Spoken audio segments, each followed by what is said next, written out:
Junk Reanimator. Basically, just think of all of the good green, black, white cards that you can use to gain advantage over time. So you've got Thrag Tusk, you've got Lingering Souls, you've got Unburial Rites, Garruk Primal Hunter, which is, as one of my friends has said, the best Thrag Tusk is Garruk Primal Hunter. And what they mean by that is, oh, and then on the other side, Adam Johnson, Boros Aggro. Let's get to the match at hand. You can see Caleb started and is on the play. He's got 2 mana, Mulch on the other side of the table. Adam Johnson has Mountain and Stromkirk Noble. And that Mulch looks like it hit for 4 lands, which is pretty nice. I wonder what he will discard. Adam Johnson is mostly mono red. He has 8 white lands for, it looks like 4 Boros Charms, and actually War Priest of Thune in the sideboard, which destroys enchantments when it enters the battlefield. But he's your typical aggressive red deck. A lot of 1-drops. Looks like 10, and he has Stone Right also. For those of you who are just joining us, I'm Adrian Sullivan here with Ben Hayes. Let's call him the Ben Hayes. And we are here for the Star City Games Open Series live here in Cincinnati. On the left, Caleb Durward with Junk Reanimator. On the right, Adam Johnson with Boros. Turn 2. Mountain. Stone Right, and a little devil there. Your friend and mine, the Cackler. We'll see what he's pairing Stone Right with, if anything. It doesn't look like he paired it, although he may have, and they may just not be stacked. Yeah, and here's the 1-drops we were just mentioning. Out the gates pretty fast. And we'll see what Caleb's going to do to try to stop this horde of creatures. One interesting thing about Adam's deck is Adam is running main deck for Volcanic Strength. Now, Volcanic Strength is a card we've been seeing in sideboards a lot, and Adam is just going all in and putting it right in the main. So Caleb comes up with Loxodon Smiter to try to block some of this. He also lost 2 life from having to put that Temple Garden into play untapped. So that sets him back a little. And see what Adam has to get around this Smiter. If he's paired, he could attack with the paired creature and trade. He's not paired. Okay, we've got information that he's not paired. So it's like Adam's thinking about and just passing. Now, one of the things about a Smiter, as you can see, it is just a brick house. Adam has a great little force of attackers over there, but he's not able to go through without basically only getting through for a total of 3 damage and then losing a guy. He decided it's not worth the 3 damage. Basically, he said it's not worth Lightning Bolt to the head. I can agree with that at this stage in the game. Yeah, I mean, he is trying to build something up, but it looks like Caleb was able to discard Lingering Souls, and he just flashed it back. So that's going to cause more problems for Adam. And we see Caleb creeping ever further to the 5 mana mark, at which point Thrag Tusk becomes a real possibility. So Adam, I think, is looking like he's in, I would call it, rough shape. Yeah, and it looks like in Caleb's hand he has at least, I think I see another Lingering Souls, so he could possibly cast and flash that back next turn, which would be just a ton of blockers against Adam's army here. We see a pair of spirits jump in the way of a 2/2 Noble. Now, I was talking with Patrick Sullivan about Noble, and previous to Gatecrash, we were not fans of Stromkirk Noble at all in red, but with the new red cards, particularly with cards like Boros Charm, basically the very, very short damage chain, I have reversed my position and I am pro-Noble once again. I used to be pro-Noble, and I am now pro-Noble again. But yeah, Patrick and I talked about how little damage Noble has been doing for us, and It only has done 1 damage in this game so far, for example, and now it's dead. But I think red has become aggressive enough again that it's back to being a card that's good again, in my opinion. I know the general opinion was that it was always good. And it seems like people are playing a few more humans with the Gruul cards and the Boros cards that have come out in Gatecrash. So that makes the can't be blocked by humans ability more relevant, which is a nice bonus. Now you can see on the left Caleb with 2 mana up and that Lingering Soul's in his graveyard. So that seems to be indicating something like an Abrupt Decay or some sort of instant ability like that. Caleb does not have that card at all. He does have 1 Ultimate Price in his deck, but I mean, I wonder if he was holding that up to make it look like he had it, or if he does have the Ultimate Price in his hand. On Caleb's turn, it's land go, and we see an Ash Zealot from Adam Johnson. We're calling this Boros aggro, but practically this is red with the lightest splash of white. Yeah, red with really just Boros Charm in the main deck. Yeah. And Adam's gonna make Caleb pay a bit for not flashing back that Lingering Souls by playing an Ash Zealot, which is gonna make Caleb take some damage if he does choose to flash that back later. But between the Lingering Souls and the Township, Caleb looks like he's in pretty good position. Yeah. I mean, Caleb is almost at the point where he can start turning his own creature sideways. One of the things about a deck like Junk Reanimator is it gets to this point where it can just start saying, you know what, how about I attack you now? Yeah, and that's a very good place for Caleb to be, and pretty bad place for the red deck to be when they're being attacked. Mulch picks up 3 lands.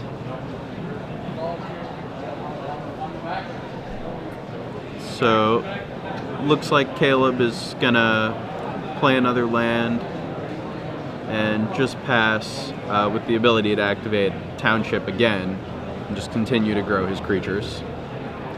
Adam Johnson on the right here, he's in the position that red decks do not want to be in. And that position, well, it is staring down creatures that are bigger than it with the opponent's life total very high.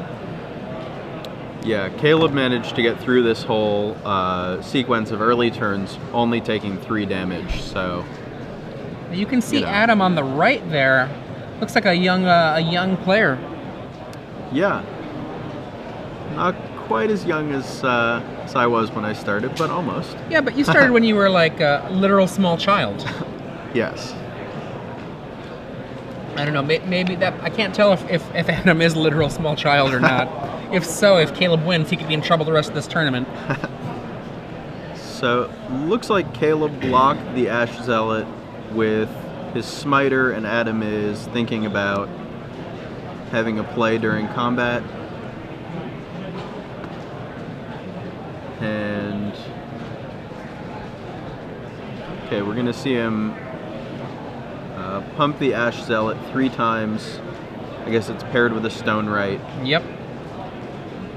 And a Township activation is probably going to force him to spend 1 more mana, or...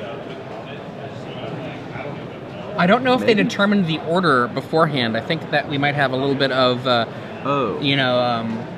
think there might have been some sloppiness there, because it looked like there was a moment of confusion about what was going to happen. And I think it was that they hadn't actually declared the order. Oh, okay. After combat, another devil comes down to Cackler. And I think he indicated with his hand that he was pairing it, but it looks like he is not going to put the token on it, so he can block with it. So that could be important once, if Caleb gets to the point where he is attacking. Looks like Caleb has another Lingering Souls, so that could be coming pretty soon. And yeah, we're gonna see him cast Lingering Souls and still have mana to use Township if he chooses to do that. You can see 3 spirits in play. One of them has 2 +1/+1 counters. A Loxodon Smiter with 2 +1/+1 counters. Facing off against 2 Rakdos Cacklers. One is paired with a Stone Right. The other has a +1/+1 counter on it. 4 mana. Oh, okay. For Hellrider. Hellrider. And he pairs it with the unpaired Stone Right. Now both of those Stone Rights are paired. So Hellrider could be a way to get in a decent amount of damage and pull Adam back more into this game. You can see Caleb has attacked with his 3/3 Spirit, and there's nothing wrong with that, but it does mean that it's going to give Adam the opportunity to get in a pretty solid attack. Before combat, wow. we see the ultimate price paid by the Hellrider. That is the only removal spell that is in Caleb Durward's deck. Literally, I don't mean there are 4 copies of it. I mean that is the only copy of a removal spell just that in Caleb's deck. And looks like Caleb has a bunch of cards, although I think a few lands at least. And he mulches once again. It's going to be more townships. Township, Sun Petal Grove, I think. And Caleb is just about to the point where he can activate 2 townships a turn, which is really going to start to become problematic for Adam. From the graveyard comes one of the Lingering Souls. And now that Ash Zealot's been taken care of, he can do that without taking extra damage.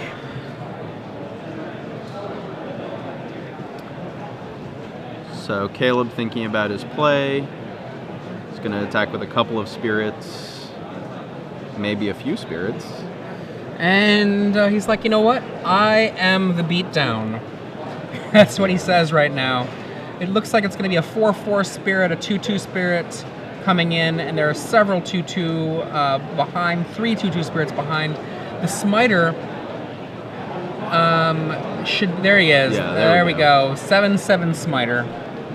And that's the Smiter that held off the entire army. Yeah, this is the turn 3 Smiter that that Caleb had to pay a couple life for off Temple Garden, but it's really, completely stemmed anything that Adam was doing, and that's the game.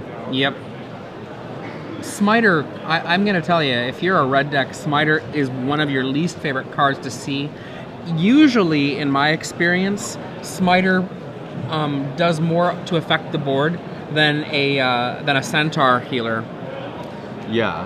I mean, that 3 life is not as good as that one toughness. Yeah, having that extra toughness makes it, immune to Searing Spear. And what do these players have in their sideboards for these matchups? I think the big thing that we're going to see from Adam Johnson, the big game changer for him, is Mizium Mortars. The Mortars not only can kill a Smiter, but in the late game, like we saw there, where Adam had like a reasonable force on the table, he could wipe out using the ultimate ability. How am I not thinking of that word right now? Spending 6 mana for Overload. his Mizium. There we go, Overload. Spending 6 mana for the Overlord on Mortars, he would be able to clear out most of the board from Caleb in the previous game. And I think we're going to definitely see Mortars. Now, the question of Pillar of Flame or no is a hard one, because you want to be able to kill a turn 1 mana accelerator. The classic game of kill the elf, whether it's an Arbor Elf or an Alison's Pilgrim. But at the same time, those pillars become completely anemic later on when you're at, say, turn 3. So I wouldn't bring in the pillars, but sometimes that might happen. The Bonfire of the Damned, though, seems like a reasonable card to bring in against a deck that's going to have a lot of Lingering Souls. Yeah, and, between Lingering Souls and the 8 1-mana elf accelerants that Caleb has, I could see Bonfire doing good work. Over on Caleb's side, he has some Rock's Faith Menders that are almost definitely going to come in. An extra removal spell, an ultimate price. And he has a couple of Deathrite Shamans that, are vulnerable to the pillars if Adam does bring them in. But if he doesn't, Adam doesn't have a lot of ways to get rid of a Deathrite Shaman, and that's going to turn, every creature that dies into 2 life for Caleb. Yeah. Which could really add up. And besides that, he actually has 2 copies of Tristani. I think that's going to be just a butchering.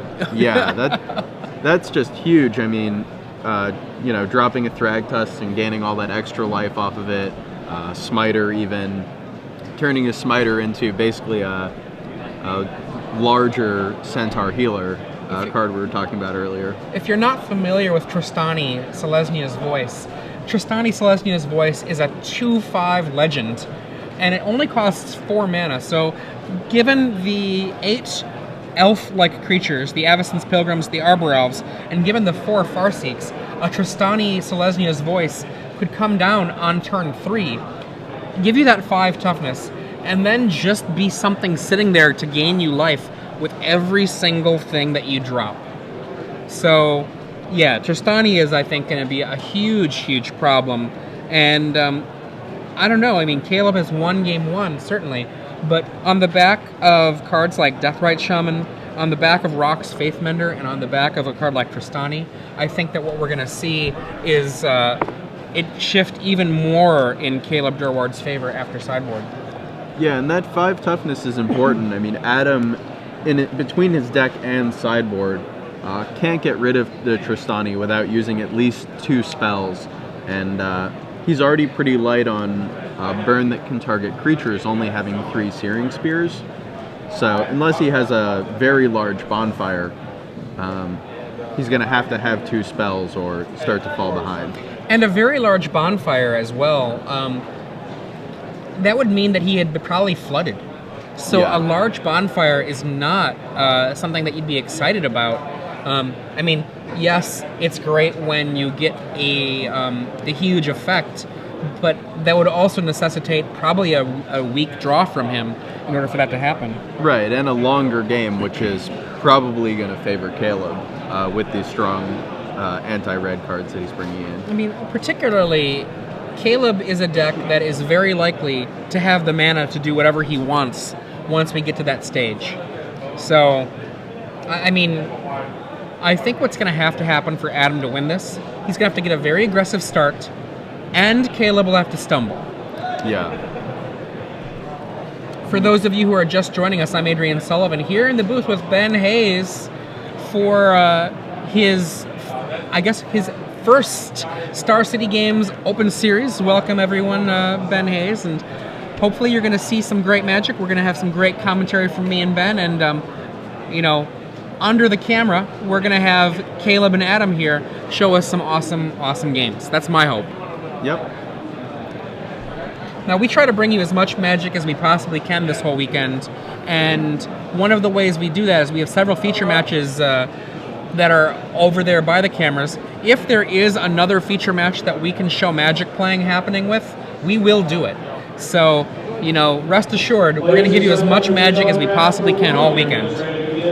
Yeah, looking at these lists, something you mentioned, which is that for Adam to win, Caleb may have to stumble in some way, and Adam will have to have a fast start, makes me like the Pillar of Flame a little more, because if Adam realizes that one of his most likely paths to victory is killing those early elves, then he may bring the pillars in and hedge on getting rid of those elves and hoping Caleb keeps a hand that might need the elves to function.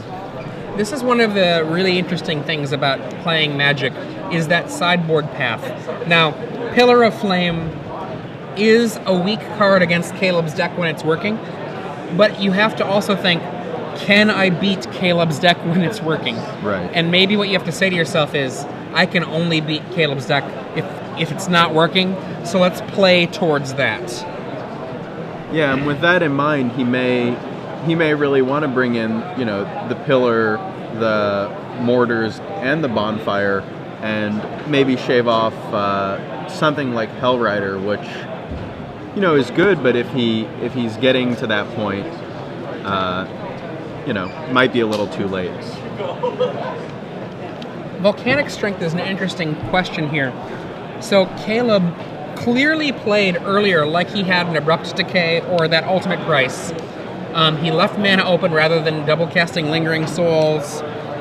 Adam does not know how many removal Caleb has. Caleb has one in the main and one in the sideboard. But if I were Adam, I would probably have taken out my Volcanic Strengths just because of that. Just because of the Ultimate Price. Yeah, and between the colors that Caleb is playing, you can expect him to have significantly more removal than he actually does. So, yeah, I would say Adam probably thinks that Caleb has more removal. I mean, it's not unreasonable to think that. Yeah, and it's not. One of the things that would happen then is that gives him an easy 4 cards to take out if he did go that direction. But the thing is it actually might be very reasonable for him to have them in if he's trying to get that best draw. Yeah, if he's looking to play an early creature, equip a volcanic strength to it, and then try to ride that to victory. Boros Charm is another card that it does a lot of damage to Caleb, and it can finish him off, but the indestructible might not be coming up as much as it would otherwise if Caleb had more removal. For those of you who are just joining us, I'm Adrian Sullivan here with Ben Hayes. On the left, you see Caleb Durward, and on the right, that's Adam Johnson. And it looks like we've got our head judge there, and he's having a discussion with him. We'll let you know what's going on with that as soon as we hear from our coverage runners and the other coverage team that we've got here.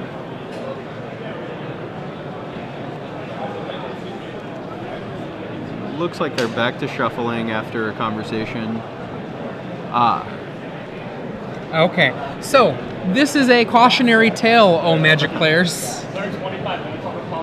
One of the things you should do if you've got flip cards in your deck, you should make sure that your sleeves are such that you can't see the flip cards through them. And apparently, the Reckless Waifs in Adam Johnson's deck, you could see through the sleeves. So yeah, the head judge confirming with us that there was going to need to be something done. I'm presuming that since the sleeves haven't changed, that he was given some the proxy cards that come in Innistrad. Normally it's a game loss. Because he called on himself before he could gain advantage, the head judge has the option to downgrade to a warning. So Adam Johnson apparently called a judge over himself to say, hey, I think I can see my backs of my cards through this. What should we do? And this would normally be a game loss penalty, but because Adam called the judge over himself, the judge has the option to downgrade it, and that's exactly what happened. The head judge was like, hey, cool on you for being a good person. Here are some proxy cards from Innistrad, and we're good to go. Yeah, it's always nice to hear when that works out nicely. So, speaking of the Reckless Waifs that are in his sideboard, it seems like that situation would imply that he did bring them in, and that makes me think he might sort of be of the same mindset we are, where he needs to play these early creatures, get Caleb on the back foot, and close the game out quickly. Now, one of the things to realize, this makes him worse against Caleb's regular draw. But yeah. You know what? I don't know that Adam can beat Caleb's regular draw with anything. So, I mean, playing for the get lucky, this is a kind of an old school smart idea. If you cannot beat somebody on the merits, play to get lucky. Yep. Yeah. And the Reckless Waif, being a 1-drop in. Oh, okay. So we're starting out here. So turn 1, is that a 1/1 cackler? Huh. I believe that is a 1/1 cackler. I don't see a counter on it, and it didn't attack? Adam didn't play a land. I wonder if Adam is really just crazy rattled right now. Oh, it looks like he mulliganed at least once, possibly twice. If he does have what looks like to be 4 cards in hand. I think Adam might be a little rattled right now, because it looks like that cackler also didn't even attack. Yeah. And turn 2, is it going to be, yep, it's got a friend. What the heck?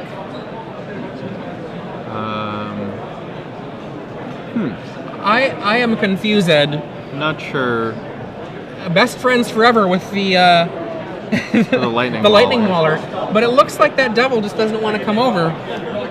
Looking through Caleb's deck to see if there's any reason why he might want to be leaving the Cackler back. We see the mortars, and yeah? for... Huh. I am confused, Ed. Is this Cackler, they have a deal? Tristani? Cackler can't attack? Okay. Adam double mulliganed, just for catching us back up to the past. Caleb single mulliganed, and we see Tristani make her first appearance.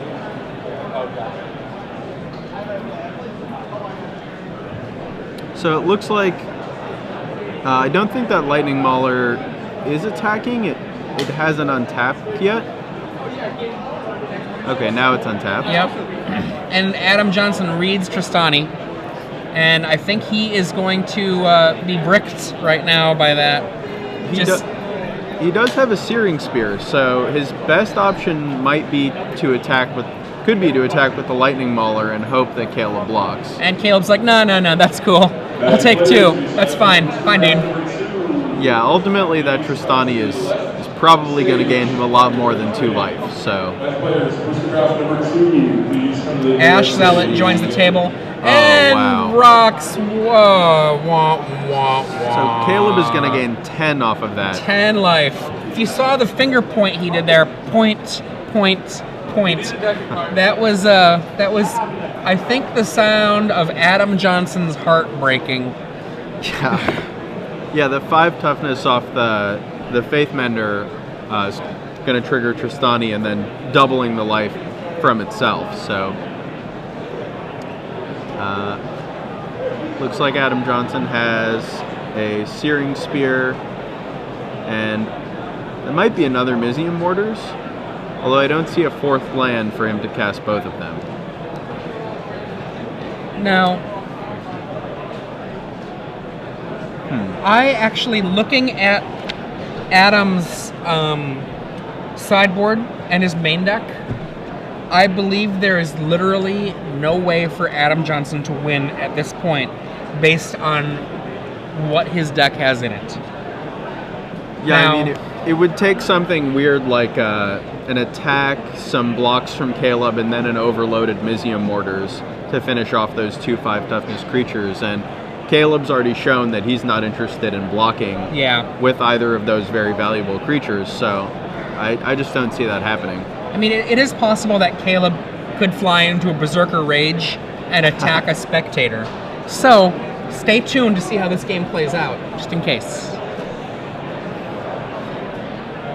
So, a 5th land from Caleb. Looks like a Godless Shrine. And... Geist. Oh, wow. Not Geist, Geist Honored Monk.